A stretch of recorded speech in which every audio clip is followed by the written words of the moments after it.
हाम्रो मासु पाक्दैछ है। सुरुमा घाँस हाल्यो अरे मिलाउने सिर्जनको कटु ल्याउन।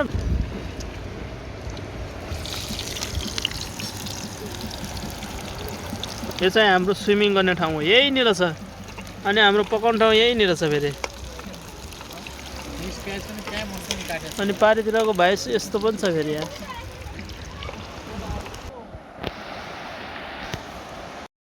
नमस्कार हजुर, नमस्कार नमस्कार। मन थिएन जोगी भन्नलाई तखर्नहरू। नमस्ते हजुर, नमस्ते नमस्ते नमस्ते। रुपेश तिमी नमस्ते सिर्जन नमस्कार हजुर, नमस्कार। मासु देखाइदिएन हाम्रो यस्तो एक लट। बास्ना बास्ना अझै रातो भएको छैन यो। यो रातो चाहिँ म पहिला मेसतिर बस्दाखेरि कोरोनामा काम गर्थ्यो हो क्या।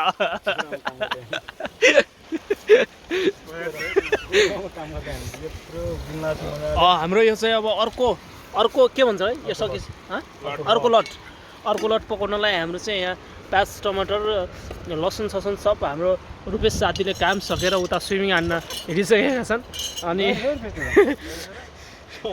अनि त्यस पछाडि हाम्रो यो पराल चाहिँ आगो चाहिँ निभिरहेको थियो। कन्फिडेन्स बढाउनलाई आगोको यो ल्याएर हामी आएको छौँ। उडाइदिमा छ ए आहा यो परालवाला देख्न गाडी गरेर।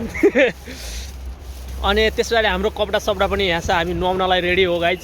अनि हाम्रो यो स्विमिङ हो, यहाँ स्विमिङ पनि हाम्रो यस्तो दामी छ। खलङ्गाबाट पनि आइरहेको रहेछ नि यहाँ आज। उता तलतिर चाहिँ यो सबै पिकनिक टोली नै छ क्या। हामी चाहिँ खासमा आज आफ्नो फेस देखाएर हुन्छु।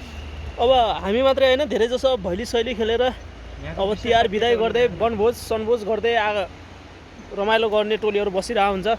बजार सदर बजाएर झाब्रे नाचहरू हानिरहेछ। हामी चाहिँ 4 जना मात्रै छौँ फेरि। अनि अब हाम्रो चिउरा फुरुन्दाना छ रुपेश ल स्विमिङ झ्याम है। अनि यहाँको अब हाम्रो विशेषता के छ भन्दाखेरि गाइज पकाउँदै नुहाउँदै अनि ढुङ्गा पनि हाम्रो यो ठुलो छ क्या फेरि ए सर्लको हेर्दाखेरि। अनि तपाईँ फेरि यतातिर बस्दा पनि भयो होइन। अब माथि पहाडसम्म यता हाइक जान्छु भने चाहिँ यता हाइक पनि जान पायो। हाइक जानलाई चाहिँ बाटो त्यहाँ पुल छ नि, देखेको छ कि छैन यो पुल हो। योदेखि चाहिँ अब उता माथितिर जान्छ, यो माथि मालनेटासम्म पनि पुग्छ यो बाटो। अनि यो चाहिँ हाम्रो कहाँनिर छ भने यो हाइवे राप्ती हाइवे उता माथि रामेखोला हुँदै ढोडचौरसम्म जाने बाटोको ठ्याक्क यहाँनिर यो ठाउँको नाम के अरे भाइ? भट्टाचौर रे। भट्टाचौर मुनि आएर ट्याक्क खेल्ने। आहा तर यहाँ नजिकको त धेरै जस्तो मान्छेहरू आइराखेको हुन्छ।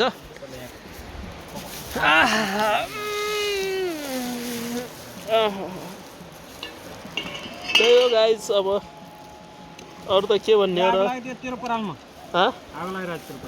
आगो नलगाउने अब 2082 साल हो नि यो।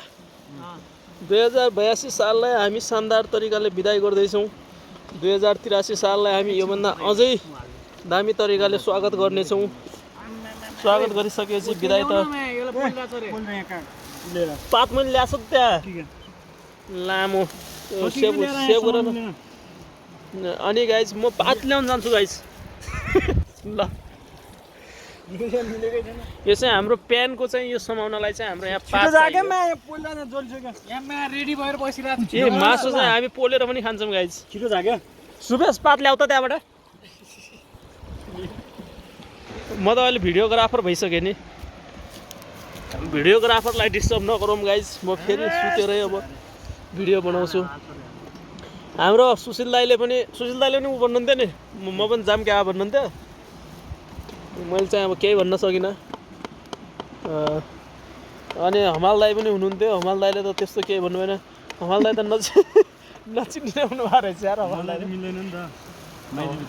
ए हो त्यही हो गाइज। अब ओहो धुलो हेरौँ गाइज। धुवा आगो यो त चुलो हेरौँ चुलो। समय पात बस में बताइयो यार आगो बोले यो साईको पराल माथि हाल्ने होइन नि त साथी यार पराल यहाँ आफै आएछ नि त्यहीँबाट नि ए त्यो भुस बरु हाल क्या तल हाल भुस पताउँदै गर्छ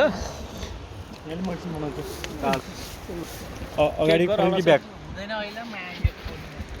हेलो गाइज नमस्ते सबैजनालाई हामी चाहिँ अहिले आइसकेका छौँ कहाँ भट्टाचोर भन्नेकोमा हाम्रो यो स्विमिङ पुल सल्यानको 1 नम्बरमा पर्छ यसलाई चाहिँ हामीले 20 लाख रुपियाँ लगानी लगाएर बनाइसकेका छौँ होइन रुपेशको 3000 रुपियाँ उसमा छ सेयर छ टेकमको 310 रुपियाँ सेयर छ अनि मेरो चाहिँ त्यही 19 लाख बाँकी जति हो त्यही हो आन्दार धेरै छैन पैसा छैन तपाईहरु यहाँ फ्रीमा अनि अर्को कुरा यहाँ चाहिँ हजुरले फेरि यत्रो लगानी लागेको छ भनेर एउटा के काम हावा भलो गरेर राख्नुपर्छ क्या जे मन लगाइदियो क्या त्यो कसैले केही भन्न पाएन नि त नत्र मा एउटा 60 रुपियाँ गोटा माला भनेको छ नि तोर्फो हान्दैन के हाल भन्छ के हो हाल्ने हैन के हल्का मिलाएर ए त्यो त म मिलाउँछु तर यो मोबाइल मेरो हातबाट अलिकति फल्दो फाप्दो देखिने जन रुपेश यो हान्न रुपेशले जान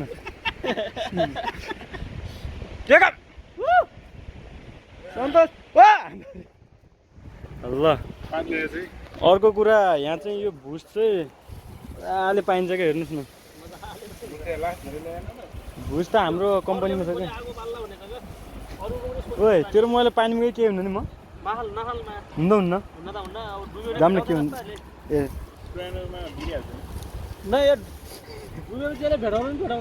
आँखा चिम्लेर जाने नि तल त कहाँ पानीमा उठ्छ हालिदिउँ क्या ल हाल्ने जतिले कमेन्ट हाल्नु हाल्ने जतिले कमेन्ट गर्नुहोस्